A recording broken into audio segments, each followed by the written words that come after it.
वालेकुम, मैं हूं जुनैद। आप देख रहे हैं कुकिंग फूड विद जुनैद। आज हम अपनी रेसिपी में बनाने जा रहे हैं भिंडी की सब्जी। बनाना बहुत ही आसान है, आप ज़रूर ट्राई कीजिएगा, बहुत मज़े की बनती है। अगर आप मेरे चैनल पर नए हैं तो मेरे चैनल को सब्सक्राइब कीजिए और बेल आइकन का प्रेस कीजिए ताकि आपके पास लेटेस्ट वीडियो जल्द से जल्द पहुँच सके। बिना टाइम ज़ाया किए चलते हैं हम अपनी रेसिपी की तरफ। हमने ऑनियन कट कर लिए हैं, अब हम इसके अंदर ऐड कर रहे हैं ऑयल। ऐड कर देंगे, हाफ कप तकरीबन ऑयल ऐड करेंगे हम। अब हम ये ऑनियन को ब्राउन होने देंगे ऑयल के अंदर। ऐड कर देंगे हमारा मसाला, लहसुन अदरक का पेस्ट और हरी मिर्ची का पेस्ट ऐड करके अच्छे से मिक्स करेंगे इसे। तो मसाले को अच्छी तरह फ्राई करने के बाद आगे हम दूसरा टमाटो वगैरह ऐड करेंगे, इसे अच्छे से फ्राई होने देंगे। अब हम ऐड कर देंगे इसके अंदर टमाटर ऐड कर देंगे, अच्छे से इसे भी फ्राई करेंगे हम। टमाटो वगैरह फ्राई हो गए हैं, अब हम इसमें ऐड करने लगे हैं हरी मिर्च भी अच्छे से फ्राई करेंगे। देखिए हम मसाले कौन कौन से ऐड करेंगे।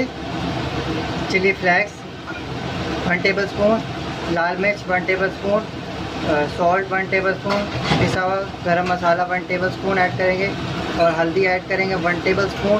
और ये क्या कहते हैं, आलू बुखारे जो होते हैं, और ये है हमारा कोरिएंडर, पिसा हुआ कोरिएंडर जो होता है, धनिया पाउडर, वो ऐड करेंगे।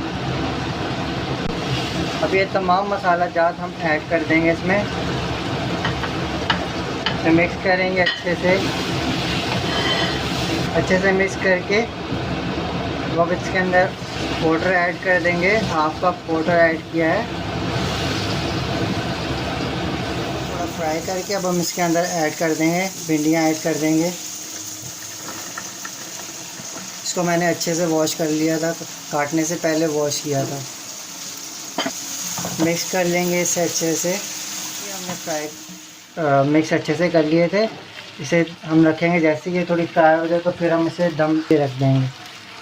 तो देखिए हमारी भिंडियाँ फ्राई हो चुकी है। अब हम इसे 5 से 10 मिनट के लिए तो देखिए हमें 10 मिनट हो गए हैं। अब हम दम से हटाएंगे, चेक करेंगे। तो देखिए ये हमारी भिंडी हो चुकी है, आप देख सकते हैं कितनी खूबसूरत लग रही है। तो देखिए हमारी बिल्कुल रेडी हो चुकी है, हमने दम से हटा दिया है। अब इसे सर्व के लिए बिल्कुल रेडी हो चुकी है। ये भिंडी की सब्ज़ी हो चुकी है रेडी, बहुत ही मज़े की बनती है, आप ज़रूर ट्राई कीजिएगा। अगर आपको रेसिपी अच्छी लगे तो मेरे कमेंट बॉक्स में ज़रूर कमेंट कीजिएगा और अपने फ्रेंड्स के साथ ज़रूर शेयर कीजिएगा। Thanks for watching. अपना बहुत सारा ख्याल रखिएगा, मुझे दुआ में याद रखिएगा। अल्लाह हाफिज़।